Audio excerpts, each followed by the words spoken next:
Welcome to this episode of A Moment with Caesar, where we get to meet some of the faces behind the tax body, where we get to meet some of the people that are responsible for the different innovations that we are seeing in tax in Uganda today. And today we are hosting with us a gentleman that I will allow to introduce himself. Please tell us about yourself. I'm glad to be on the show. My name is Felix Niwagaba, and I work with the digital tax stamps at URA. Yeah. Welcome to this set. Like I've explained, we'd like to get to know about digital tax stamps, where you work, the product that you handle, but we also would like to get to know about you as Felix. Yes. Yeah, so let's just start straight away. Tell us about yourself. Tell us about, what you've studied, where you come from, some of the things about you that make you Felix. So like I've introduced, my name is Felix Niwagaba. I'm born in Western Uganda, particularly Rukonjeri district. And I'm a family man, married with 2 beautiful children. And professionally, I'm a certified public accountant, currently working as a tax administrator at URA. Okay. These days they say when you introduce the number of children, we say for now. For now, you look it's like true, you're still true. an able-bodied young man. Yes. Who is capable of increasing that number. Sure. Thank you so much for telling us about that. Maybe I can ask, going back like 10 years ago, did you ever think you'd be working here in URA? Yeah, I think I was destined to work at URA. My first attempt being 2016. But even before 2016, I dreamt of working for an organization that is well structured, with good governance, and following principles of governance. And maybe before 2016, I was not sure of the procedure that someone could follow. Yeah. But later on, I was able to put my interest in it and follow it up. 2016, I failed to join, then did another round in 2018. Almost about to join, but again failed. And finally, 2019 was my turn, and here I am. That's a good story. That's a good story. It shows that you never gave up. Yes. You kept trying and you kept pushing. And maybe I should say congratulations that you're here. And you're still here. I'm glad that I'm here. Maybe before you became a taxman, is there something else that you were doing? One passion that I have is teaching. Even now here at URA, I do teach. So before I joined URA, I was teaching at a university. And surprisingly, I was teaching taxation. And so that's why somehow I got the interest of even joining the body. And maybe later on, when I leave the body, I'm likely to go back into impacting knowledge to people who are interested in it. Okay. So now to the product that you are responsible for in URA. Yes. That's digital tax stamps. Yes. Can you tell us about digital tax stamps? What are they? What tax head are they associated with? What are digital tax stamps about? Yeah, digital tax stamps are just distinctive marks that are used by revenue authorities for the purpose of tracking the kind of, in terms of numbers or absolute numbers and other policies, the tax administrators are able to track what manufacturers have been able to produce. Yeah. Okay. And currently, URA has, or the government of Uganda, adopted digital tax stamps for that very purpose. Okay. Would you say, are we the only country, or are there other countries that are employing it, especially within the region? Within the region, most of the countries are already on digital tracking solution, prominently Kenya, and then Tanzania, and then Rwanda. They have been using digital tax stamps and successful at that. Yes. What would you say were the objectives of bringing on board the digital tracking solution? I beg your pardon? What would you say were the objectives of bringing on board the digital tracking solution or the digital tax stamps? Now, going back to the objectives of a tax body, and like we've mentioned, that tax stamps are distinctive marks that are placed or affixed onto products. Basically, if you look back at the Revenue Authority, it is to collect revenue or use that information that comes with it to be able to make certain tax policies. And then, so basically, we want to have information about what is being produced so that government can be able to make good tax policies, majorly for tax purposes. Yes. Okay. What have been the benefits so far? What has been the implication of digital tax stamps on revenue collection, on administration, any progress that we've made? Okay. So like I've said, digital tax stamps were introduced by the government or are introduced by governments to be able to get information. Particularly for URA and for Uganda, digital tax stamps were introduced for products that are excisable. And we are doing it started out as a pilot, because I will tell you that our excise duty register, I mean our portfolio for excise duty is around 26 goods and services. And the products we've so far put on digital tax stamps are 13. Okay. And we've been doing it in phases so that we can take note of how successful digital tax stamps can be. Yes. Can you tell us about the different ways in which different products are marked, like the types of stamps that we have? Okay, so basically I'll tell you that we have two types of digital tax stamps because of different reasons that I'll mention later. So one is the digital imprint. Okay. This digital imprint is used by large manufacturers that are able to run products on the line very fast. So it would be impractical for them to manually affix the stamps onto the products. And it is even cost effective to do that. Then type 2 is the paper stamps. Okay. Yeah, the paper stamps are of different designs to enable distinction so that you're able to know that this product, this stamp I expect it on a given product, this stamp I expect it on a different product. But also the nature of products. As we shall see, cement, the environment in which it is produced, it is dusty and etc. So the manufacturer of the stamp has to make sure that it serves the purpose. So it may need different properties from another stamp, let's say, that is put on soda. But basically, the manual stamps are used by clients that we have presumed or that we know are small in size, meaning they don't have machinery or automation, and therefore you cannot automate the application of stamps onto them.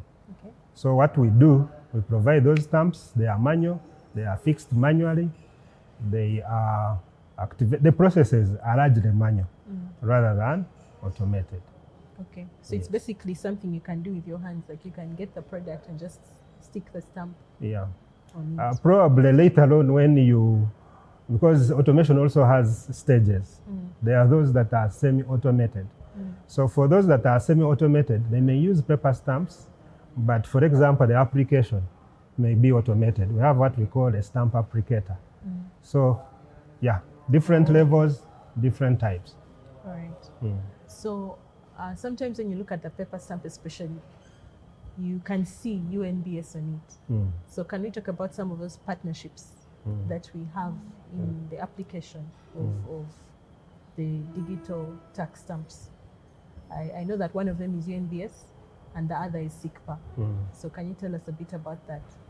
Yeah, so before I talk about UNBS, SICPA is our vendor who passed through the process of procurement and was found to be the best in terms of producing these stamps, because they have skills and majorly they work in issues to do with the security.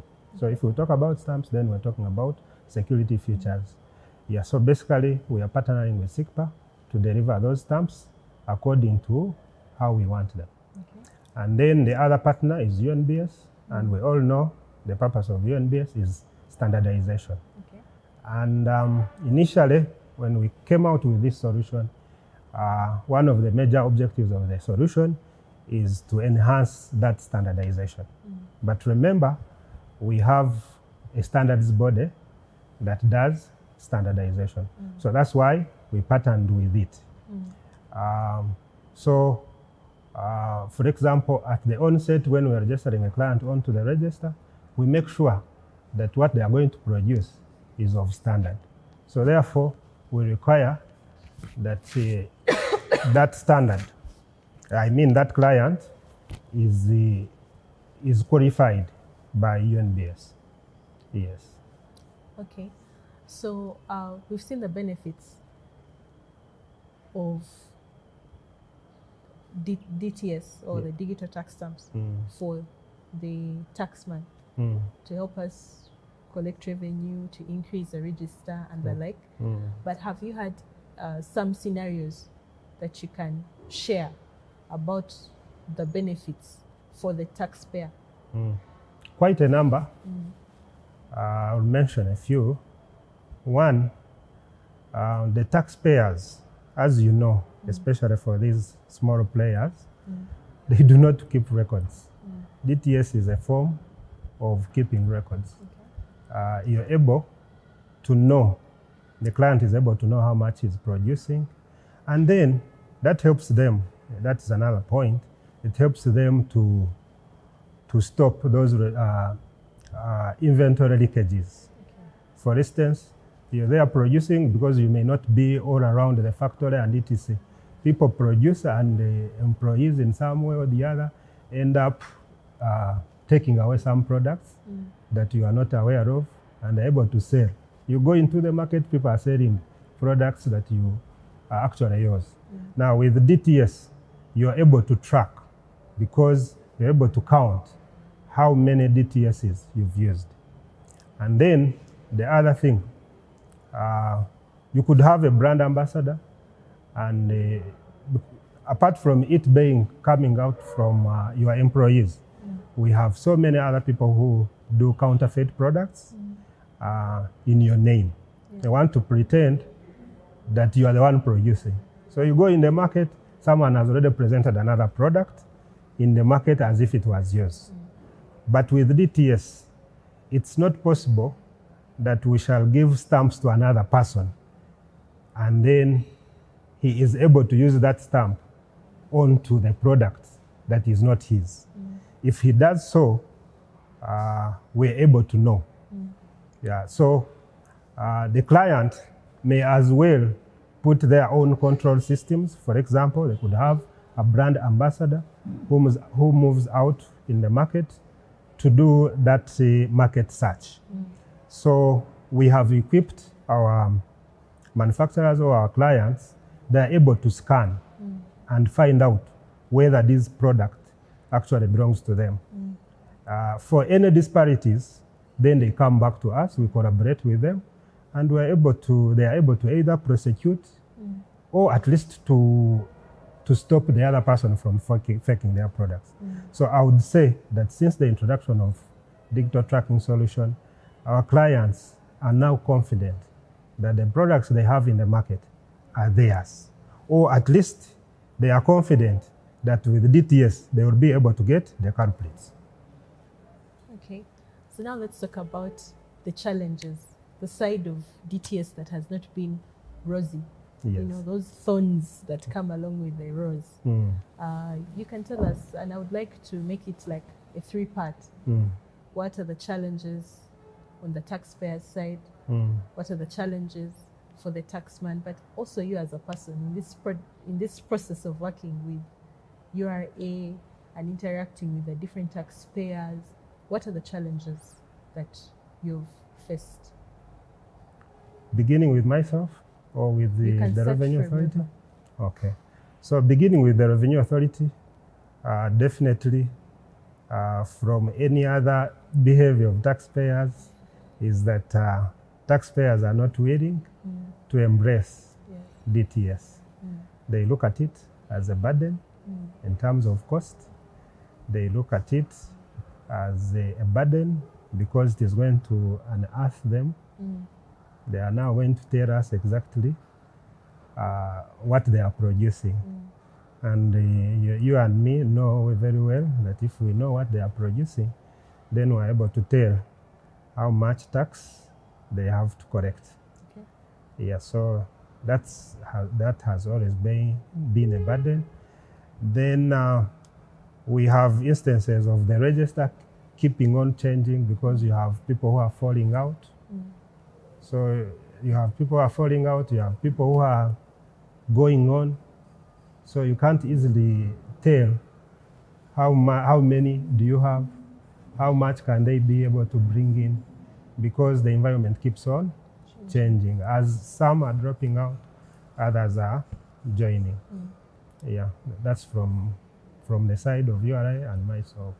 And definitely from my side, as me as the officer, is that the burden is that you have to teach these people on to the dot. You have to accept to receive calls anytime, be it night, be it weekend. And I really emphasize with the taxpayers, because this is a service that we need to give so that we don't have any blame to make. Yeah, so you have to be on your toes and make sure you serve the clients. Yes. Okay, so picking up still from the challenges, what are some of the reasons that make people fall off? Is it because of anything to do with digital tax stamps? Could it be the cost, that same cost that they fear? Is it one of the things that affects them? Or it's just other factors? The clients will blame the stamps, but basically, local excise, first of all, the cost of stamp has been made to be small in a way that it should be a small cost on your product. So we have benchmarks, we know, we look at how much it should be compared to the portion of the whole cost. So gradually, we've been reducing the cost of the stamps, and we hope to continue to reduce them further. But still, some clients find it hard to bear the cost.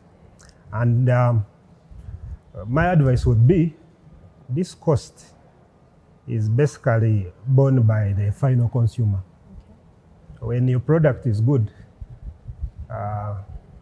and you have an increase in cost, you're likely to push it onto the consumer. Yeah. And because your product is good, the consumer will be able to bear the cost. Yeah, so that's one part. Then the other part is the excise duty itself. The taxpayers, before DTS, we had a situation where the taxpayers did their own declarations. And it was hard to track how much they have produced and how much they have sold. So they would put in their own figures, and these figures probably they would be wanting. And now, currently they have someone who is looking at them. And I think they have found it hard to part with that much money compared to what they used to part with. Yes. Okay. Any lessons that this has taught you as a person? Any major growth that you've achieved as a person, as Felix, from this entire process? I'm glad that I'm able to serve at the unit. When I was transferred or deployed to the unit, I actually did not know what I was going to do. And when they told me about DTS, I was not aware of it.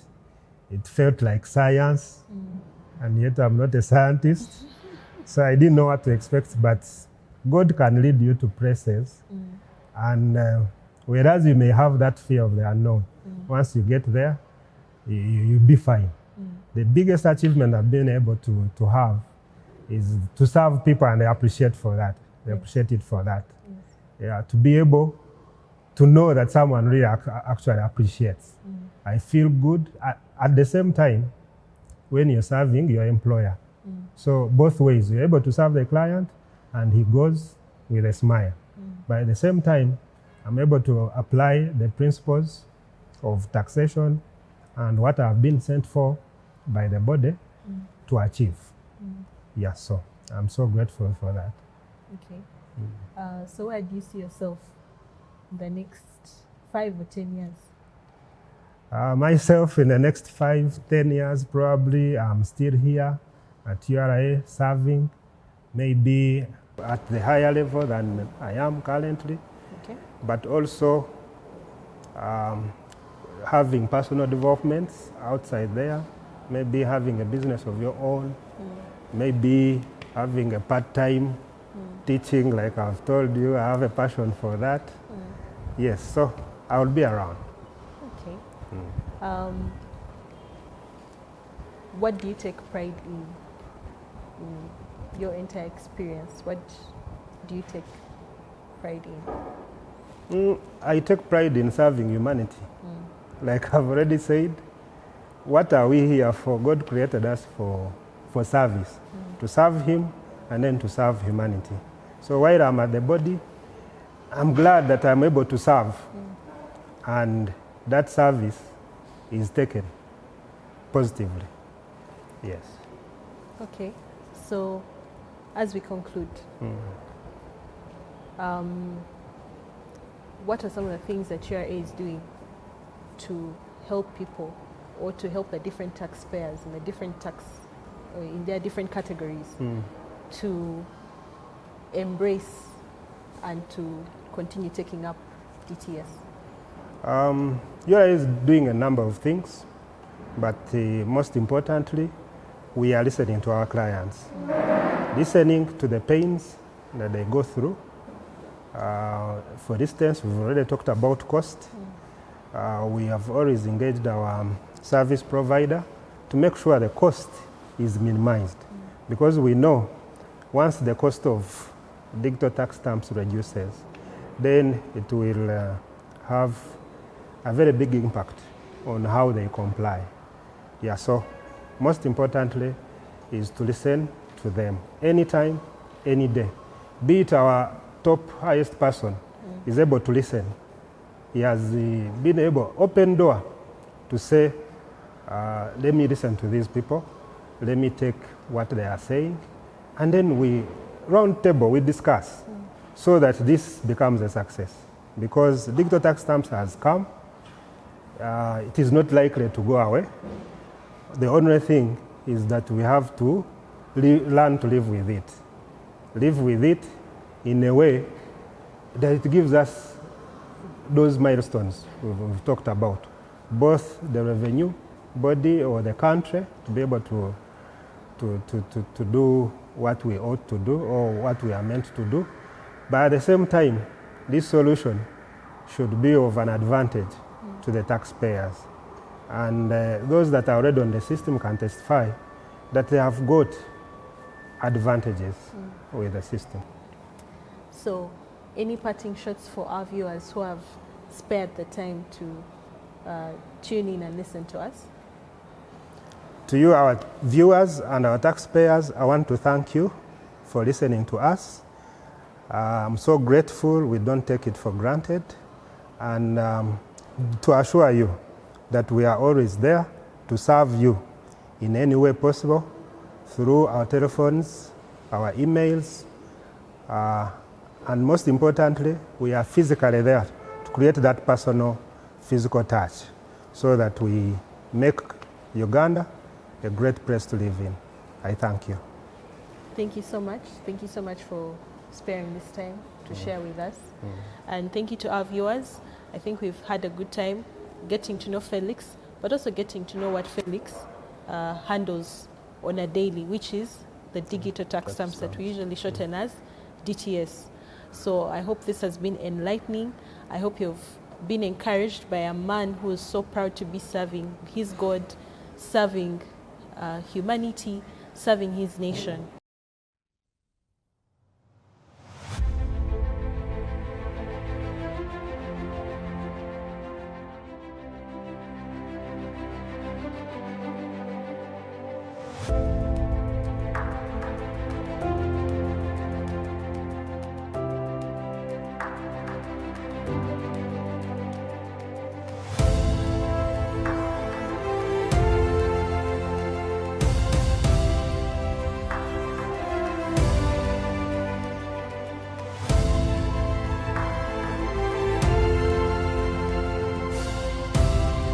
Uganda Revenue Authority, developing Uganda together.